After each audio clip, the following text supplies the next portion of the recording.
these dance moves and so forth, looking for a female. And the females are just going to keep swimming by, one female after another, until the female, one of those females, is going to like what she sees, and they're going to mate. Here's another mating strategy. This is singing, or being loud. This is a blue whale. And blue whales have these deep tones. And the deeper the tone, the more attractive the female is to that male. The reason as the tones get deeper, these males are larger in size. The deeper the tone, the larger the male. And these females will be attracted to that. We talked a little bit about this yesterday, this channel where these whales will go. It's at about 1,500 feet. And it's where they'll emit their sounds.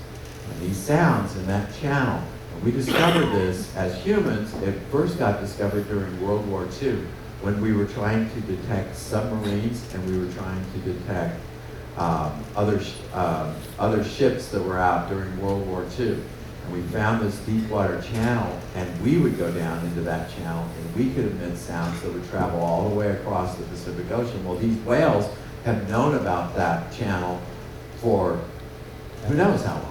But this is the channel that they use to communicate, and they'll emit these low tones, and those low tones, the lower the tone, the more attractive that male is to the female.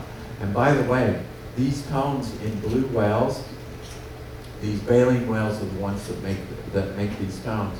These tones have been getting lower, and we've noticed researchers have found that the tone of a blue whale, 30% of the tones, the sounds that are made, are lower than they were a decade or two ago. So these sounds are going lower and lower and lower, and of course scientists are interested in why that is.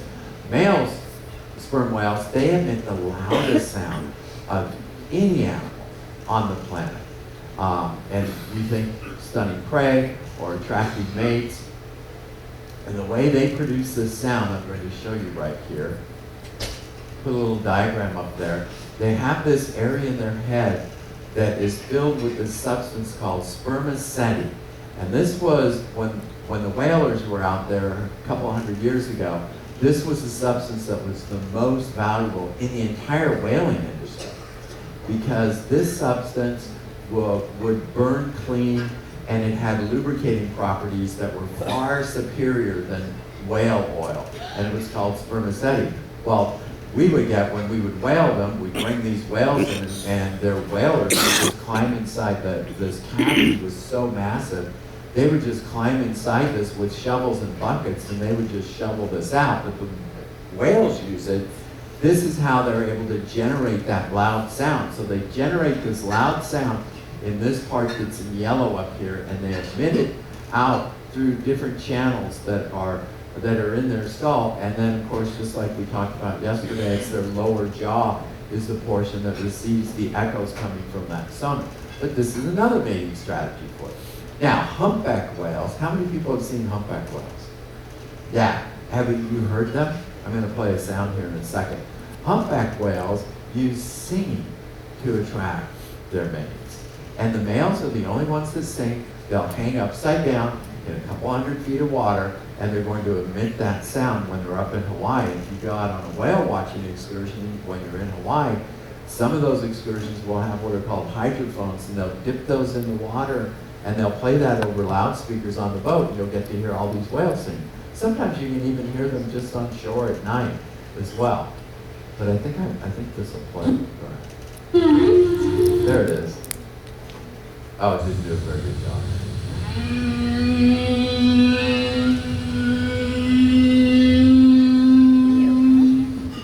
That's a humpback whale. And we could spend an entire hour talking about these songs, because all these different populations of humpbacks, they all have different songs. These songs evolve. Every now and then a whale from another population, we have an east and a west population of humpback.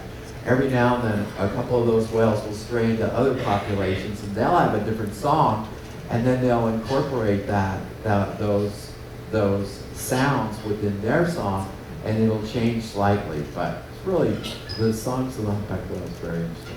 Beginning on the full night, here's another mating strategy. This is to get out of the water. And these little guys here, anybody ever done one of these grunion runs? Yeah, in Southern California on the full moon, these grunion will come out.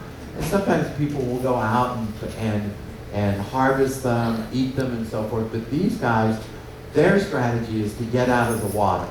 And they'll come up on the high tide on a full moon, they'll come up on the beach, and then there'll just be this massive, where the females are laying eggs and the males are fertilizing these eggs, and then they'll all get washed out with the tide. But this is probably a strategy where they're just getting out of the water to get away from predators. It's the safest place to lay their eggs. And here's my favorite one. This is building a nest. This is a white-spotted pufferfish. And this fish is going to find an area and is going to clear this whole area out from all the debris. And then the fish is going to eventually construct this thing called a mandala. And then that male is going to sit in the very middle of that. And these females are going to swim by, and when a female swims by, likes his house, who knows why, likes the way it looks, likes the cleaning job that he did. Maybe it's big enough, some are smaller, some are bigger, it's got to be the right size, it's got to be clean. Sound familiar? Cool. And there you go. Maybe it's the pattern that's created. But I mean, we're kind of like that too. I mean, you know, if we're looking for a prospective mate, you know, where they, you know, we do that too. So fish do that as well. Isn't that amazing? You never guess that a fish made that. And then that male's going to sit right there in the middle and wait for that female. When she comes by, there you go. They're off and running. Here's another strategy. These are aggregations. These are Nassau groupers in the Caribbean. And these fish, most of the time, they're homebodies, just living on their own. And then there's something happens. The days get shorter, maybe the temperature drops. There's a signal that says, okay, it's time for us to go.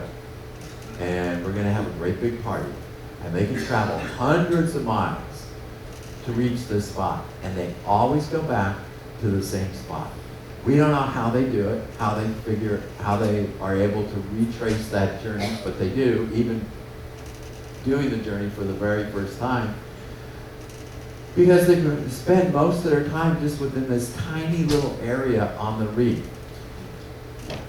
And this party only lasts for 2 or 3 days out of the year. And there's a signal. I haven't figured out exactly what this is. They track them, there are fish calls. These fish are going to all come together, and then at some point they're going to change color, and they're going to have this massive spawning event. And when this happens, by the way, all these manta rays, stingrays, anything that is a planktivore, which means that they're feeding on this plankton, they're all going to come in and they're going to eat many, probably 99% of the successful eggs that are created end up getting eaten by these guys. But there's always current. They'll have this mass spawning event, and then those eggs are going to get carried off into the current, and hopefully evolve into a new national group. Pretty crazy how that works. One of the problems where you have that kind of aggregation, especially with a fish like that, these Nassau grouper are now protected. But in the old days, of course, humans are pretty smart, so what do you think the fishers did? They all knew. They all kind of figured out when these mass aggregations were going to take place. And now the fishers are coming in, and they know this is the time of year where we're going to get as many Nassau groupers as we can. And of course, as fishers, we always like to get the biggest fish that we can, and unfortunately, those are the fish that are the most actively reproductive, and then that creates a whole problem for that population. Now, here's the next one. These are mating strategies that involve aggregations, and they also involve migrations as well. And these are the gray whales and the humpback whales. Gray whales always stay near the coast. We talked a little bit about this because gray whales, unlike humpback whales, they eat off of the bottom. they're looking to eat little invertebrates that are on the bottom of the ocean. And you'll see trails. You follow humpback whales that are feeding along their migration. They're headed up. The humpback or the gray whales that are in California are heading up from Baja, where they're doing where they do their mating and they bear young, and they're heading all the way up to Alaska, just like the humpback whales, for feeding. But along the way, unlike the humpback whales, gray whales have to hug the coast, which is why they're so easily seen, because they're feeding off the bottom. And they're not going to dive down 12,000 feet because there's nothing there for them to eat, but in those shallow, plenty for them to eat. And they are either right-handed or left-handed, and you can see the marks on their heads. They're going to have scrape marks from years and years of eating on the right side, or they're going to eat on the left side. So they come down. There are a couple of places here down in Baja, California, where they go to mate and also to bear young, a couple of eggs. And gray whales are really interesting too. If you get a chance, you can go down to these bays and you can go out on these little boats that carry about 10 to 15 people, and you go out in the middle of the lagoon, and then you just sit there and wait. And humpback whales will come up to the boat, and they'll come up out of the water, and they like for you to touch them. Gray whales. Did I say humpbacks? Thank you. Gray whales will come up, and you can touch them. It's an amazing experience. I had a mom push her calf up against the boat. She saw me leaning over, and she pushed her calf up against the boat. The calf came out, opened its mouth, and it wanted me to scratch its baleen. Those are pretty amazing experiences for sure. And at the end of that, you go, these creatures are just incredible. I'm so glad we're protecting them. Humpback whales doing the same thing, moving from feeding grounds to breeding grounds. And right now, all these whales are migrating. If you were up in Alaska this season or any other season, all those whales that you saw out there are moving back down south. Most of the ones that we see in Southeast Alaska are headed right for where we just were, Hawaii. Here's another mating strategy. This is aggregation. Seals and sea lions use this strategy as well. Sea turtles will use this strategy as well. Sea turtles are born, they'll lay, female green sea turtle, for instance, will lay eggs every couple of years, maybe 35 pounds of eggs, up to 35 pounds of eggs, 4 or 5 nests that they'll build. They always nest in the same place. Those little babies are born, and they're going to head out to the ocean, and they may not come back. Some of these species may not come back or be ready to mate again for 30 years. It can take that long before they go, and they end up heading out to feeding grounds. There are green turtle populations in all the oceans of the world, and they follow different migratory patterns and different paths as well. But when they are sexually mature, they're going to come back to that same area where they were born, and they'll mate and they'll reproduce, and then they go back out to their foraging grounds. And some of the foraging grounds are thousands of miles away from where they're eventually going to come back. So they have this migration. Hammerhead sharks, these guys they're also aggregating as well. And in fact, in Hawaii, where we were on Oahu, on the other side, Kanohe Bay area, you've got Honolulu, and then on the other side of the island, this is one of their aggregating spots where they will come in. There are thousands of hammerheads that will come into that area, and they'll mate. And then we've got these guys, lobsters. And these guys are weird, a little bit weird. They are born on a reef, and then they head out from the reef. They're going to mature. They have that involved life cycle over 11 different stages. And it takes them to have a 1-pound lobster. It can take up to 5 or 6 years for that lobster to be that 1-pound lobster that you're eating.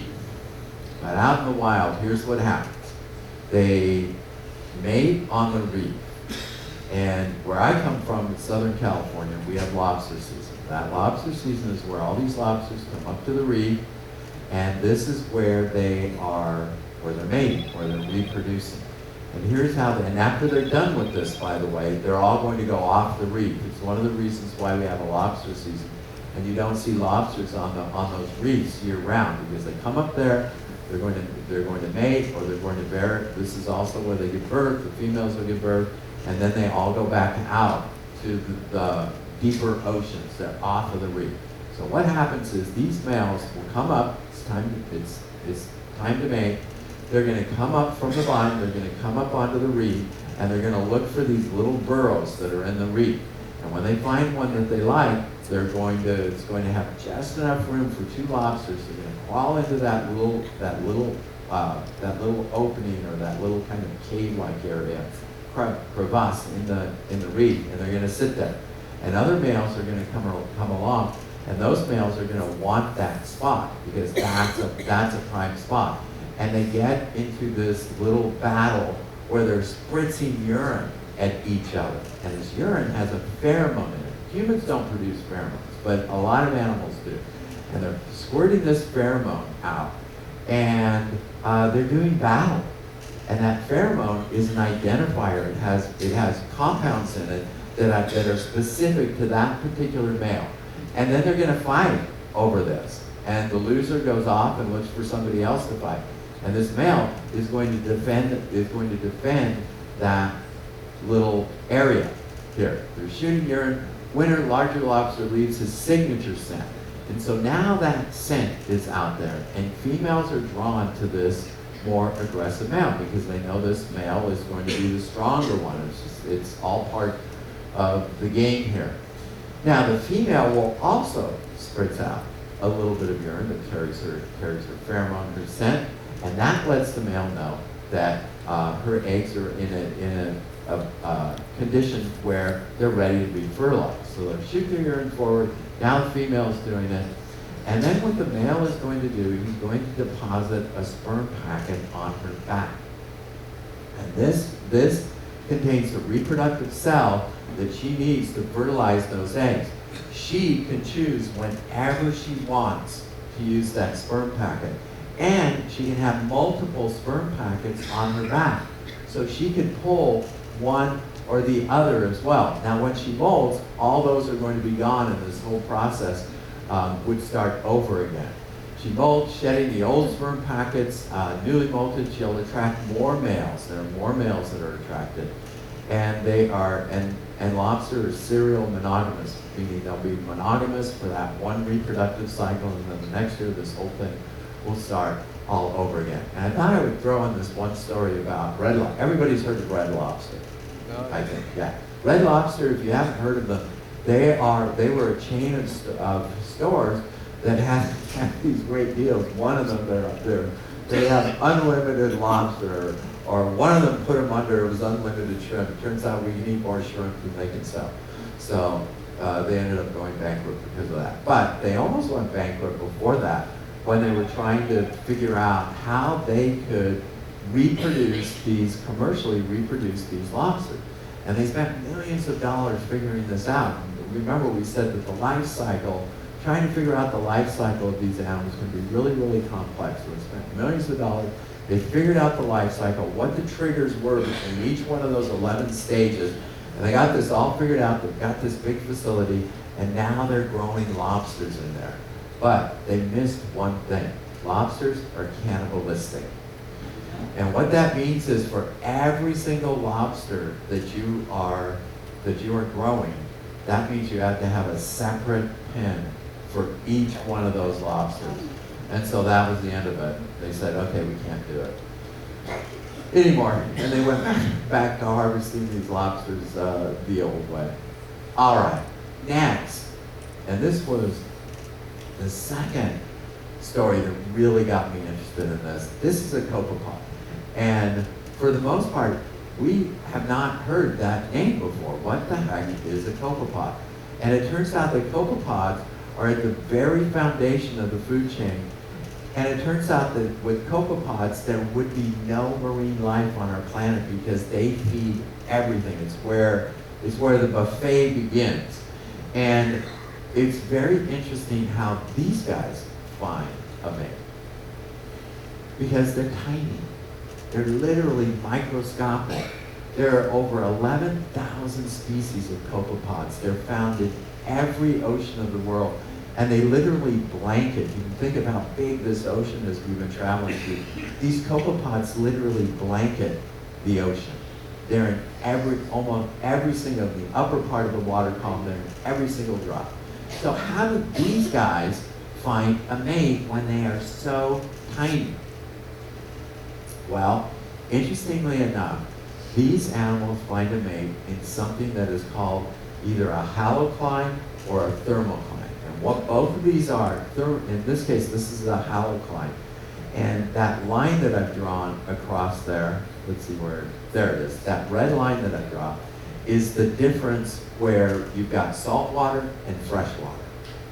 This is in a cenotes. This is in kind of a cave area down in Mexico. So where that red line is, that is the separation between fresh water and salt water. Which is on top, by the way? Fresh water is how come? Lightest. Because it weighs less. That's exactly right. Because it weighs less than salt water. So if you mix fresh water and salt water, you see this little line here. This is where these copepods live, and it's where they find each other. And it's a very, very fine line. We also have thermoclines as well.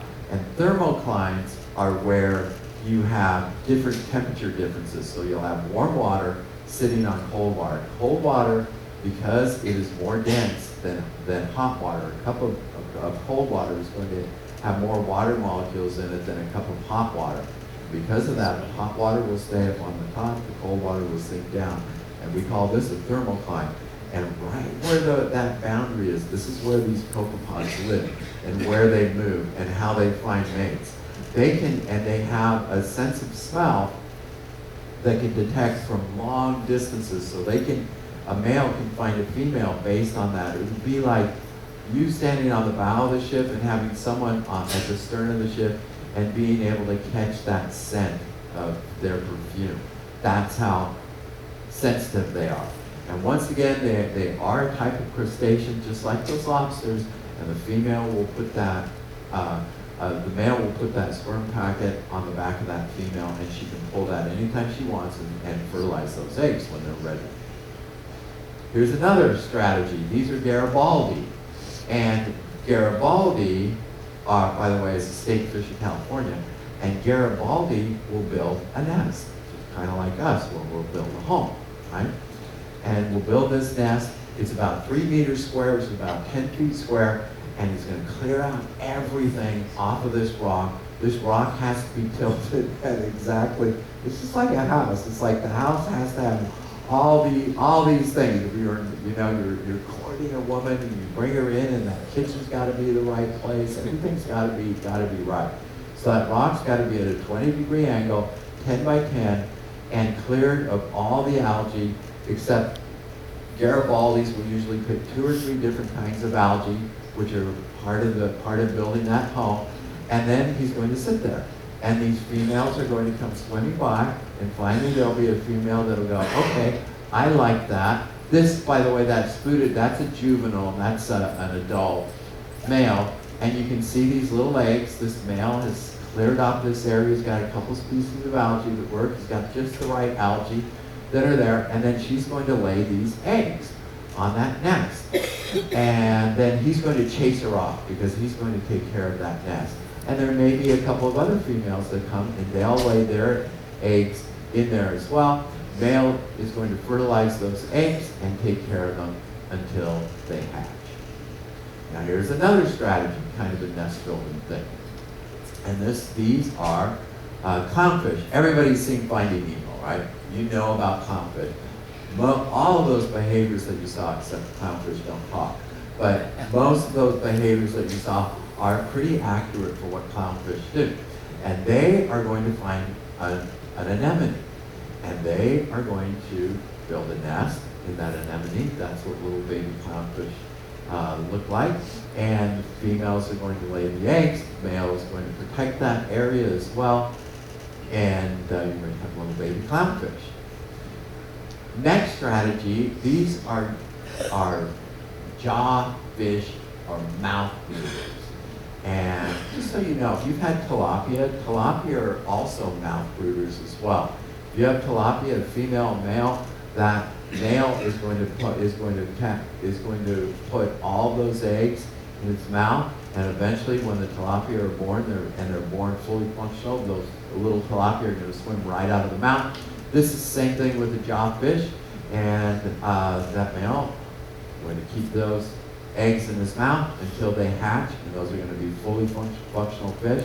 And even for a day or two after that, we used to raise tilapia in my classroom, even for a day or two after that, those fish are just going to swim in and out of the mouth of that parent. Here's another one way that animals reproduce, and these are seahorses. And they're probably monogamous, at least for one breeding season.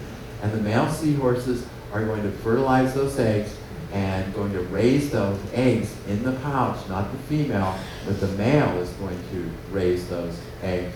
And then eventually those little tiny seahorses are going to come swimming out. Also, just in case you're ever back in Hawaii again and you happen to go to the Big Island, in Kona, if you have time, you can go to one of the only seahorse farms in the world. And it's right outside of Kona. It's about a 15-minute drive. They have mariculture or aquaculture center that is out there. They're growing lobsters. They're growing abalone. They have 5 million abalone that are growing out there on the abalone farm, but they also have a seahorse farm. And this is where all the seahorses that are sold in aquariums all over the world, this is where they come from. And these guys have figured out how to reproduce these seahorses. They'll give you a tour, they'll show you the tanks. They've got one species in particular that they're raising there, and you can hold a seahorse. And they have one tank in there, and they let everybody hold a seahorse, and you can get a picture of it there, which is cool. Sometimes it's survival of the fittest for reproduction. These are bumphead parrotfish, largest herbivores on the reef, and you can see that bumphead, they're gonna ram each other. That's what they use. It's kind of like sheep, isn't it? Or those, sheep will do that. And the rams will charge into each other, and they've got that great big, and then they also have an aggregation and a group spawning. And then sometimes it's like this. It can get pretty violent. Humpback whales, you don't think of males fighting for mating rights, but they do. And of course, we've all seen pictures of the elephant seals, and then the sea otters as well. It can get really pretty violent. Sharks as well, you can see marks on them on the side where they've bitten each other. Humpback whales, every now and then you see males that are headed up in Alaska, and we can see there's the scars on their tails and on their bodies as well. And we know that male has been fighting for mating rights. Now, we get to the weird stuff here. This is hermaphrodism. And this is where some animals have developed these strategies to be able to change sex. And you wonder, scientists go, well, why is that? How does that work? This first one is called sequential hermaphrodism. And this happens when you have a species that is born as one sex and they end up changing to another. Most of the time they can only do this once, but there are certain animals where they can actually go back and forth and they can change. And they have the information in their DNA to be able to decide which sex they're going to be. And it turns out Nemo is part of this group. Also the wrasses are part of this, all those really colorful fish that you see in the aquariums. All the wrasses are able to do this, and all the clownfish are able to do this. Nemo, when he was born an undifferentiated clownfish. You're going to have one dominant male, one reproducing female, and then a dominant male, that is going to end up being the reproductive pair. And they're going to have all these little baby clownfish. Now, when this male here ends up, if something happens to the male or something happens to the female, these little undifferentiated fish are going to take the place of that. But there's just one mating male and one mating female that are there, and all the others are undifferentiated, meaning they could become a male or a female, and they have the genetic information to do that. What the chemical signals are that cause that to happen, we're still trying to figure all of that out. So Nemo was not a male and not a female. He was just a fish. Now, here's another weird one. These are flatworms, and flatworms are simultaneous hermaphrodites. And what that means is that they have both the male and the female reproductive structures. And what they do is they do this fencing with their penises. And they're fighting each other back and forth with this. And the loser is the one that gets stabbed, and the loser is the one that has to have the babies and take care of the babies. Here. Which doesn't really seem fair. But either one of them could end up being reproductive. For that. Here's another weird one. These are slipper shells. And they live together in these stacks. So what happens is, these eggs are released, they've been fertilized, they're planktonic, meaning they're just moved around by the current, and they are going to find a place to settle. And these eggs will settle where they're successful and where they're not successful as well. But if it settles by itself, it is going to become a female. And that female then is going to start attracting these other slipper shells, and when they land on the female, they are going to be male. And they are going to reproduce there, and these slipper shells will just keep going and going and going. And you'll have a female on the very bottom, and then it'll be males, males, males. And then finally the female will end up not having any more eggs, and then she will the one that's right on top of her will take over and become the female, and then they will just keep going on and on and on. And they just create these stacks that can be pretty significant. And you can see that right there. And they just keep going and just keep reproducing. Then, of course, we've got octopus, we've got squid. The males die right after mating. When that octopus only lived 2 or 3 years. And squid, even shorter periods of time. But after mating, male dies, and now the female is going to be left to take care of those eggs. And with an octopus, by the way, how many people have seen My Octopus Teacher? That movie. If you haven't seen it, it's really good. It really goes in detail. It's about this man who is snorkeling, and he meets this octopus, and they become really close, good buddies. And then they spend the next year or two together, in the water, of course. But he will go out, and she will find him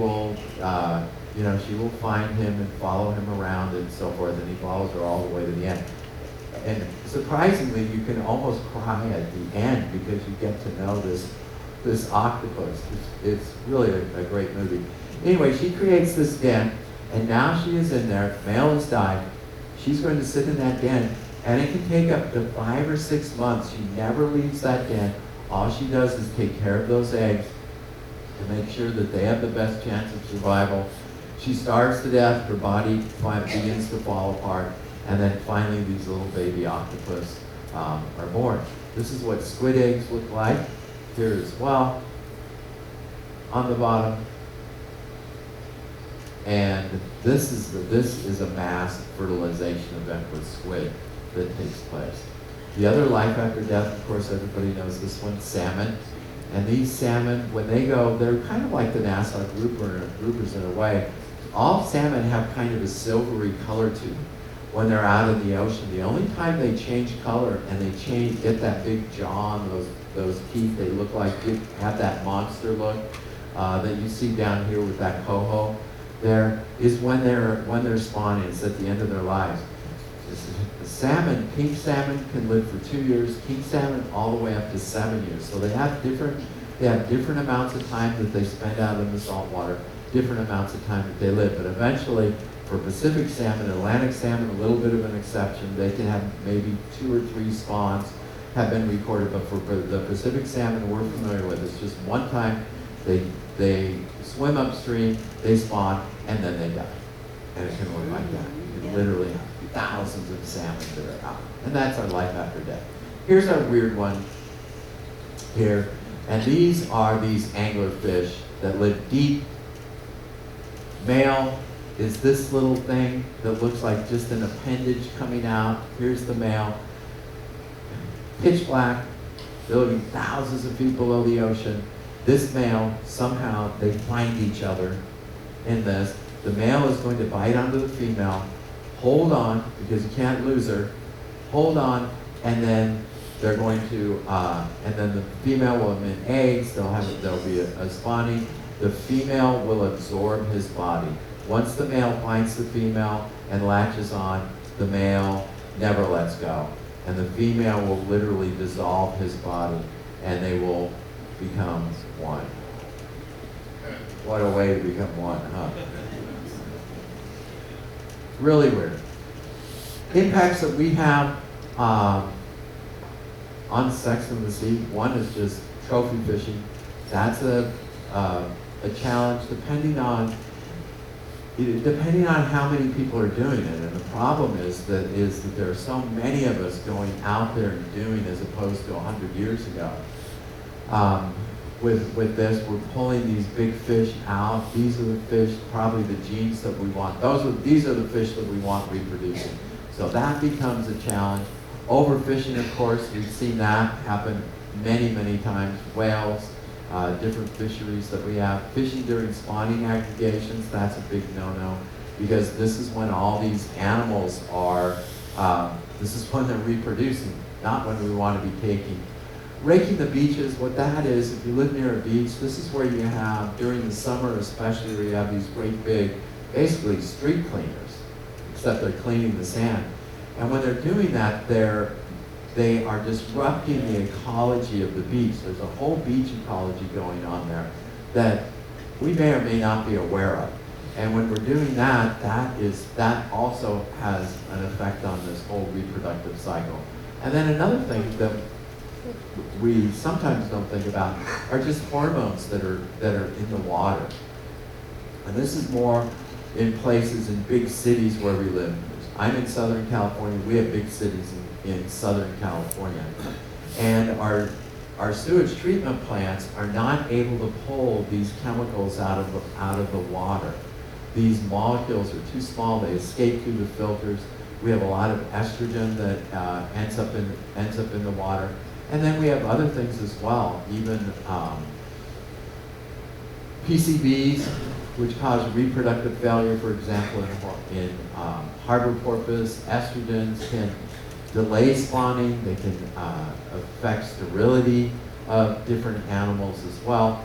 And these are things that we need to start paying attention to as our population continues to increase. Of course, all levels of these end up increasing as well. We talked a little bit about plastics as well. Remember when we were doing the, I think it was Giants of the Pacific, we were talking about that plastic bag.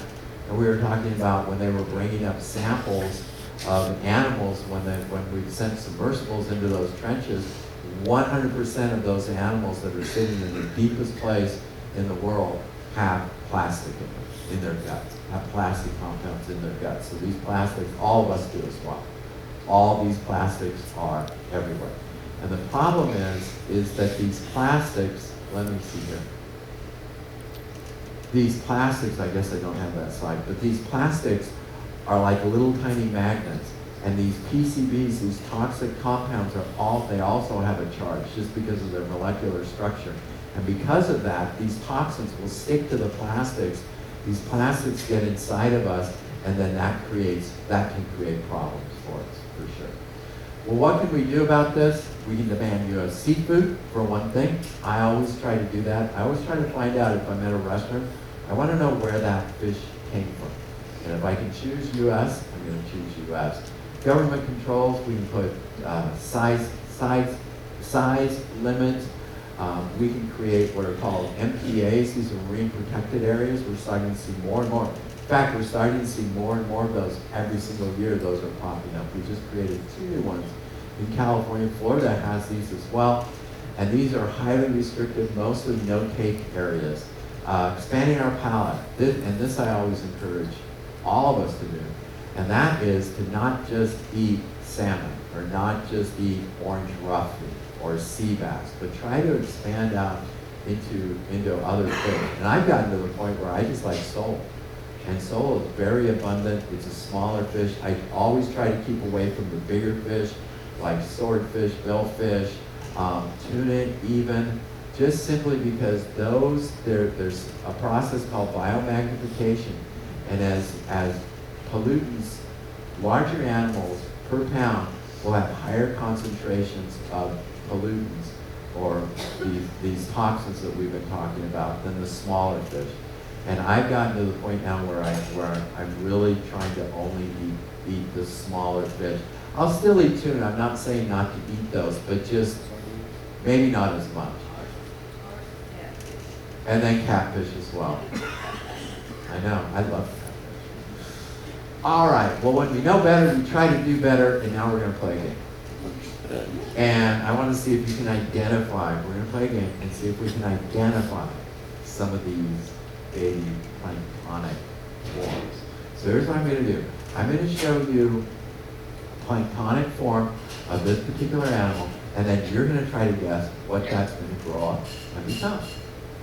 All right, there's your first one. What do you think that's going to grow up and be when it grows up? Rock lobster. Lobster? Anybody else? Squid? Sea star. Can you see it there? No. I can. I know. And that's what I'm saying. These animals don't look anything like. They go through all these stages before we know what they're going to be. Yeah, that little guy is going to become a sea star. How about this? We're just guessing. I mean, I don't expect anybody to know. I wouldn't know any of this. Take a guess. Catfish? Nope. Oh, clam? Nope. A what? Lobster? If you keep saying lobster, you're eventually going to be right. Eventually. That's going to be this thing, a mola mola. Yes, pretty good. Mola mola or a sunfish. Yeah, heaviest fish, heaviest bony fish.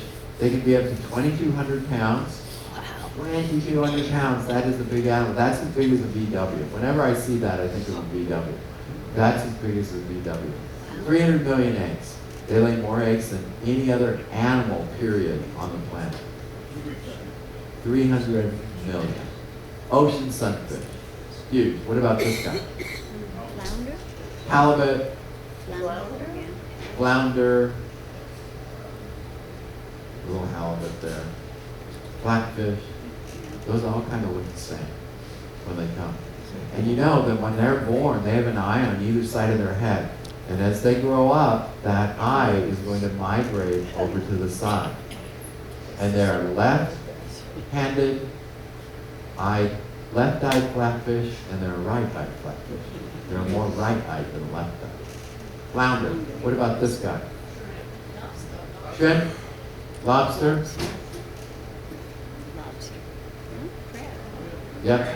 It's going to be a blue crab, Atlantic blue crab. Good. And what about this guy? Nobody gets this. What do you think that's going to be?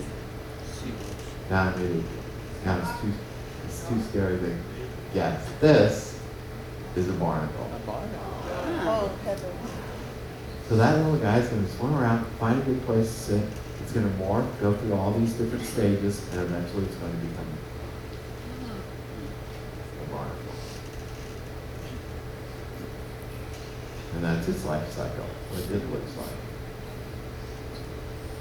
And what about this guy? A squid, octopus. That is going to become a jellyfish. Who would guess it?